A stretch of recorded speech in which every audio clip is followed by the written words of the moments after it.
আজকে আমরা আপনাদের সবাইকে সঙ্গে নিয়ে আমাদের ইস্ট ওয়েস্ট করিডোর যে রাস্তা যেটা কাজ দীর্ঘদিন থেকে চলছে এবং আমাদের বরাক উপত্যকা মানুষের একটা স্বপ্ন যে এই রাস্তা যদি সম্পূর্ণ হয় আমরা আসামের মধ্য দিয়ে গুয়াহাটি হয়ে বহির্ভারত আমরা পুরো ভারতবর্ষে আমরা যেতে পারবো। এই রাস্তার কাজ আজকে আপনাদের সবাইকে নিয়ে আমরা পরিদর্শন করতে এসেছি এবং আমরা লক্ষ্য করেছি যে হারাঙ্গাজাও থেকে বালাছড়া থেকে হারাঙ্গাজাও পোর্শন যেটার কাজ সুচি কনস্ট্রাকশন করেছিল, যার তত্ত্বাবধানে NHADCL ছিল, সেই কাজ অলমোস্ট সম্পূর্ণ হয়েছে। আর এখন আমরা এখানে এসেছি যে জায়গাতে, এটা হলো আরেকটা যে প্যাকেজ চলছে, যে প্যাকেজ হলো হারাঙ্গাজাও থেকে নিরিম বাংলো পর্যন্ত 49 কিলোমিটার।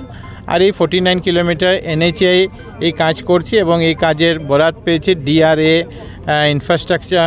ইনফ্রাকন, তারা এই কাজ পেয়েছে, তারা এই কাজ করছে এবং আমরা লক্ষ্য করেছি যে কাজ অত্যন্ত ভালো এবং স্পিডে কাজ হচ্ছে এবং আমাদের লক্ষ্য হলো যে জানুয়ারি মাসের মধ্যে যাতে আমরা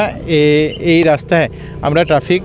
ছেড়ে দিতে পারি এবং সেই টার্গেট নিয়ে বারবার মাননীয় মুখ্যমন্ত্রী মহাশয় বলেছেন এবং বরাক উপত্যকা ডিপার্টমেন্টের তরফে আমরাও বারবার এটা নিয়ে রিভিউ করেছি। গত সেপ্টেম্বরেও বসে কিছু সমস্যা ছিল, সেটারও সমাধান হয়েছে এবং আমরা আশা করি যে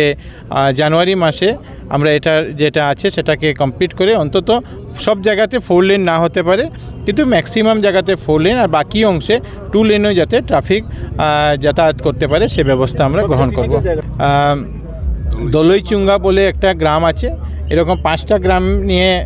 সমস্যা ছিল যখন আমরা সেপ্টেম্বর মাসে এসেছিলাম, কিন্তু দলইচুঙ্গায় কিছু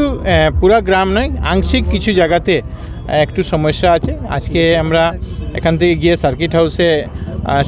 তাদেরকে নিয়ে বসবো, যারা সেই গ্রামের হেডম্যান থেকে শুরু করে অন্যান্যদের সঙ্গে আলাপ করব, ডিপার্টমেন্ট থাকবে, কাউন্সিলর লোকরাও থাকবে এবং যত তাড়াতাড়ি এটাকে সমস্যাটাকে যাতে আমরা সমাধান করে দিতে পারি।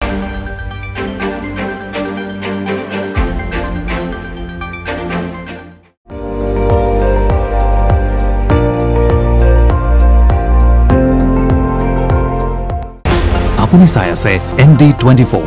সৰ্বশ্ৰেষ্ঠ নহয় সৰ্বোত্তমৰ দৌৰত।